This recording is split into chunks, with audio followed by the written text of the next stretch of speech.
Hello, good morning everyone, welcome back to my another blog. আপনারা সবাই কেমন আছেন? আশা করছি সবাই অনেক বেশি ভালো আছেন এবং আমিও ভালো আছি। সবাইকে বিশেষ করে হিন্দু ধর্মাবলম্বীদেরকে শুভ চতুর্দশী অনেক অনেক অনেক শুভেচ্ছা। তো আজকে যেহেতু শিব চতুর্দশী, তো সেই জন্য হচ্ছে আমাদের বাসায় ছোটোখাটো একটা আয়োজন হয়েছে। আজকে আমরা সারাদিন মোটামুটি নিরামিষ খাবো আর হচ্ছে ঘরে শিবকে স্নান করাবো। এখানে হচ্ছে খিচুড়ি বসানো হয়েছে, তার জন্য সবজি টবজি নেওয়া হয়েছে। সবজিগুলোকে দেওয়া হবে খিচুড়িতে, আর আলু যেগুলো কুটি করে কাটা সেগুলো হচ্ছে ভাজি হবে। তো আজকে হচ্ছে আমাদের লাঞ্চ আইটেম এটাই। লাঞ্চ এবং ডিনারে সব। আর শিবকে স্নান করানোর জন্য এখানে বেলপাতা আছে, দুব্বা আছে, তারপর মা হচ্ছে ফুল এনেছে ছাদ থেকে। তো সবকিছু মিলিয়ে হচ্ছে স্নান করাতে হয় শিবকে। আর হচ্ছে আমাদের বাসায় শিবলিঙ্গ আছে, তো আসলে মা আর বাইরে যেতে চায়নি। যেহেতু আমাদের বাসায় আছে, বাসাটাকে স্নান করাবে সেই আশা করি আর কি। আর এখানে হচ্ছে আমি চা বানিয়ে নিচ্ছি, খেয়ে নিচ্ছি। আমি হচ্ছে শিবকে স্নান করাতে পারিনি কোনো একটা কারণে। যাই হোক, সেটা হচ্ছে আমি পরবর্তীতে করিয়ে নেব, আমার ইচ্ছা আছে। তো দেখা যাক বাকিটা কি হয়। আর এখানে হচ্ছে আজকে স্নান করেছে মা, পাপা আর হচ্ছে ক্লিফ, এই তিনজনই স্নান করেছে। আমি আর আমার বোন করাতে পারিনি, আমরা দুজন হচ্ছে পরে করাবো। কোনো এক সঙ্গত কারণেই পারিনি। তো যাই হোক, এখানে ক্লিফ স্নান টান করে রেডি হয়ে গিয়েছে শিবকে স্নান করানোর জন্য। তো পাপা হচ্ছে আবার ডাবের জল, তারপর হচ্ছে তিল, হরিতকি সব কিছু মোটামুটি এনেছে, এনে হচ্ছে এখানে দিয়েছে আর কি। তো সব মা সব কিছু আবার রেডি করে নিয়েছে। আর এখানে ত্রিভ, এই যে ত্রিভ হচ্ছে মা বলছিল ওকে ধুতি পরিয়ে দেওয়ার জন্য, তো আমি বলছি লাগবে না, ওকে কোনো রকম গামছাটা পরিয়ে দিই সেটাই যথেষ্ট, কারণ ও তো রাখবেও না আর অনেক দুষ্টামি করে সে। তো এই যে দেখেন, সেটা পরে আমার সাথে পাশে বসে আছে আর হাসছে, হাততালি দিচ্ছে, ক্ল্যাপ ক্ল্যাপ করছে, ওর ভালো লাগছে সব দেখে। তো যাই হোক, তারপর হচ্ছে তারা সবাই মিলে স্নান করিয়ে নিল। আর আমি আর আমার বোন হচ্ছে দেখলাম। তো আমি আমার বোন হচ্ছে চিন্তা করছি পরের সপ্তাহে সোমবারে আমরা শিবকে স্নান করাবো, সেটা ঘরে হোক বা মন্দিরে গিয়ে হোক। আর এই যে তৃপ্তি বলছিলাম, তুমি বল দাও, বলছি শিবকে বলো আমি যেন ভালো মানুষ হই। তো সে বল দিচ্ছিল। বেচারা তো আসলে বুঝে না কিভাবে কি বলতে হয়, কিন্তু বল দেওয়াটা ভালোই বুঝে। তো বল দিচ্ছে, বল দিতে শুয়েও দুষ্টামি করছে।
আর এখানে হচ্ছে ট্রিপ অনেক বেশি দুষ্টামি শুরু করে দিয়েছে। আসলে একটা কল আসছিল বারবার পাপার, সরি, দিদিমার মোবাইলে, আমার দিদিমার মোবাইলে। তো দিদিমা তো এখানে নেই, কিন্তু যেই কল দিচ্ছে আমরা হচ্ছে কল ধরে কথা বলছি, সে অপোজিট সাইড থেকে কথা বলছে না। আর এখান দিয়ে হচ্ছে ও পাগল হয়ে গিয়েছে মোবাইলটা নেওয়ার জন্য। তো আমি সেজন্য বকা দিয়েছি যে এত মোবাইল মোবাইল করার কি আছে, আর সেজন্যই সে কান্না করছে। আর এখানে হচ্ছে মাও স্নান করিয়ে নিচ্ছে।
এই যে শেষ পর্যন্ত সে মোবাইলটা দিদিমার মোবাইলটা নিয়েই ছাড়লো আর এখন শুধু শুধু হ্যালো হ্যালো করছে।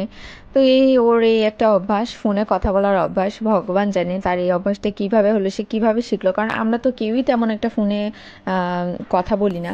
কিন্তু সে কিভাবে যে এটা শিখলো হ্যালো হ্যালো বলে, কারণ আমি তো বলিই না, ফোনে কথা বলাটা আমার একদমই পছন্দ না। বড় জোর হচ্ছে সারাদিনে আমাকে হচ্ছে, আমি এখন তো হচ্ছে আমি মা পাপার কাছেই আছি, তো হচ্ছে পিসিমণি প্রতিদিন ফোন দেয়, আর হচ্ছে আমার মাসি ফোন দেয়, আমার একজন মাসি আছে, ওই মাসি আর এই পিসিমণি হচ্ছে প্রতিদিন ফোন দেয়। আর হচ্ছে আমি যদি এখানে না থাকতাম তাহলে হচ্ছে আমার মা ফোন দিত আর কি, বা পাপা ফোন দিত। তো এইটাই হচ্ছে, তো ও তো হচ্ছে আসলে এই দুইজনে ফোন দিতে দেখে, তবে তাদের সাথে খুব বেশি সময় লং টাইম যে কথা বলি তাও না বিষয়টা।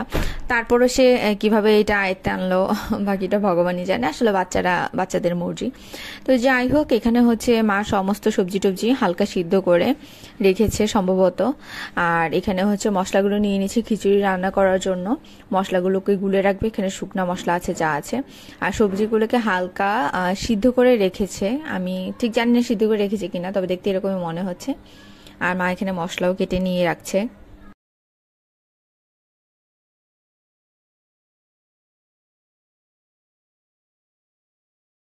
আর এখানে হচ্ছে আমি আর আমার বোন কি নিয়ে যেন কথা বলছিলাম, তো ও হচ্ছে আমাদেরকে লুক দিচ্ছে বারবার, আর মাকে কি যেন বলছে আমি নিজেও জানি না, ভুলে গিয়েছি। তো যাই হোক, তো মা হচ্ছে খিচুড়িটা অনেক ভালো করে রান্না করে, অনেক টেস্ট হয় মায়ের খিচুড়িটা। তো আজকে আপনাদেরকে সিক্রেট টিপস সহ মায়ের খিচুড়ি রেসিপি দেখিয়ে দিচ্ছি। তো অনেক সময় দেখি যে মন্দিরের খিচুড়িও এত ভালো হয় না, আসলে এখন সবাই হচ্ছে ব্যবসায়িক চিন্তা ভাবনা করে যত শর্টের মধ্যে সবকিছু কমপ্লিট করা যায় আর কি, যেটা আজকালকার যুগে হচ্ছে বেশি চলে, ধর্ম ব্যবসা।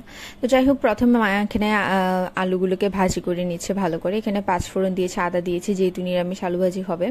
আর হচ্ছে লবণ আর হলুদ দিয়ে ভালো করে আলুগুলোকে প্রথমে ভেজে নিচ্ছে।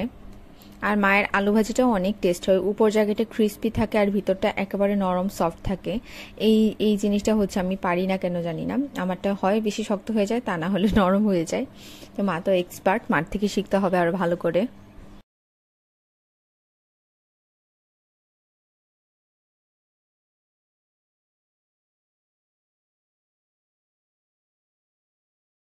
খিচুড়ি রান্না করার জন্য মা হচ্ছে যে কাজটা করে, সবজিটা পরে দেয় আর কি, কিন্তু দেখা যায় যে সবজিটা অনেকে আগে দিয়ে দেয়, একেবারে গলে খিচুড়ির সাথে মিশে যায়, তখন ভালো লাগে না, সবজিটা একটু আস্তে আস্তে দেখা গেলেই ভালো লাগে। তো সেজন্য হচ্ছে মা সবজিটা পরে দেয়। আমি ভুল বলেছি, আসলে সিদ্ধ করে রাখে না, আমি যেটা পরে হচ্ছে মায়ের থেকে জেনেছি আর কি, যে সিদ্ধ করে রাখে না, কাঁচা সবজিটাকে ভালো করে ধুয়ে টুয়ে রাখে। যখন খিচুড়ির চাল ডাল সবকিছু ভালো করে ফুটে একেবারে তৈরি হয়ে যায়, তখন হচ্ছে শেষ মুহূর্তে গরম খিচুড়িটা চুলাটা অফ করে গরম খিচুড়ির মধ্যে সবজিটা দিয়ে রাখে, তো সবজিটা এমনভাবে সিদ্ধ হয় যাতে গলেও যায় না, আবার প্রপারলি সিদ্ধও হয়ে যায় গরমে। আর এখানে খিচুড়ির সম্ভারের জন্য মা এখানে কি দিয়েছে বলি, যদিও বলেছি যে সিক্রেট রেসিপিটা বলে দিচ্ছি, সর্ষের তেল মা ব্যবহার করে। এখানে হচ্ছে আদা দিয়েছে ফোড়নে, শুকনা মরিচ দিয়েছে, পাঁচফোড়ন দিয়েছে, এবার এগুলোকে খুব ভালো করে লাল লাল করে ভাজবে মা, পুড়ে যাবে না কিন্তু লাল লাল করে ভালো করে ভাজবে, তাহলে সেন্টটা ভালো হয়। কিন্তু অনেক খিচুড়িতে দেখি যে সবজিটা আসলে কাঁচা থেকে যায়। মা তেজপাতাও ব্যবহার করেছে, আর কোনো গরম মশলা টসলা কোনো কিছু ব্যবহার করেনি। অনেকে দারচিনি এলাচি ব্যবহার করে, যেটা ভালো লাগে না, আমার নিজেরও ভালো লাগে না, টেস্ট মনে হয় না, কেমন যেন মনে হয়। আর এখানে হচ্ছে মা সবজিগুলো দিয়ে চুলায় নেড়ে চেড়ে দিচ্ছে। আজকে একটু বেশি হয়ে গিয়েছিল, তো পাত্র আন্দাজে সবজির পরিমাণ বা খিচুড়ির পরিমাণ বেশি হয়ে যাওয়ার কারণে মা আলাদা আরেকটা বোলে নিয়ে নিয়েছে আর কি, যেহেতু জায়গা হবে না একটাতে। আর একটু সামান্য হলুদও দিয়ে দিয়েছে এখানে মা খিচুড়ির মধ্যে। আর হচ্ছে ওখানে মশলা হিসেবে গুলে রেখেছে মরিচের গুঁড়া, হলুদের গুঁড়া, লবণ, ধনে গুঁড়া, জিরা গুঁড়া, সবকিছু একসাথে গুলে রেখেছে। তো এখানে হচ্ছে মশলাটা দিয়ে দিচ্ছে ফোড়নের মধ্যে। এবার ভালো করে মশলাটাকে কষাবে একটু সময় নিয়ে, মশলাগুলো সবগুলোকে একসাথে কষাবে, তারপর হচ্ছে খিচুড়ির মধ্যে দিয়ে দিবে, তারপর একসাথে সব মশলার খিচুড়িগুলোকে মিশিয়ে ভালো করে জাল করে নিলেই খিচুড়ি রেডি।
তো যাই হোক, খিচুড়ি সবকিছু রেডি, তারপর হচ্ছে স্নান টান করে নিয়েছিলাম, ঘরের অন্যান্য কাজও ছিল সেগুলো টুকিটাকি করে নিয়েছিলাম, তারপর খেয়ে নিয়েছি। খাওয়ার ভিডিও আর দেখাইনি। তো তারপরে এই করে হচ্ছে সন্ধ্যা হয়ে গিয়েছে।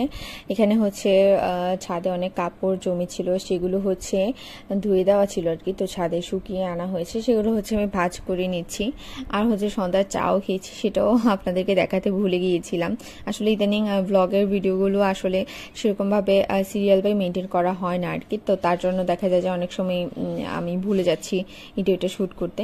তো যাই হোক, এখানে হচ্ছে সবগুলো কাপড়কে ভালো করে ভাঁজ করে নিচ্ছি, আর হচ্ছে ভাঁজ করে কাপড়গুলো গুছিয়েও নিচ্ছি। আর এই তো সন্ধ্যাটা এভাবেই কাটলো। তো আজকের ব্লগটা এই পর্যন্তই থাকছে। আজকের ব্লগে আর বেশি কিছু থাকছে না। সবাই অনেক বেশি ভালো থাকবেন এবং সুস্থ থাকবেন। আবারও শিব চতুর্দশী আপনাদেরকে জানাই অনেক অনেক অনেক শুভেচ্ছা। যারা আমার চ্যানেলটিকে এখনো সাবস্ক্রাইব করেনি তারা অবশ্যই সাবস্ক্রাইব করে দিবেন, আর আমার পাশেই থাকবেন, আমাকে সাপোর্ট করবেন। আর এই দেখেন আমার ছেলে কি করছে। তো এইভাবেই আজকে দিনটা কেটে গেল। সবাই অনেক বেশি ভালো থাকবেন। দেখা হচ্ছে নেক্সট ব্লগে। Till then, tata.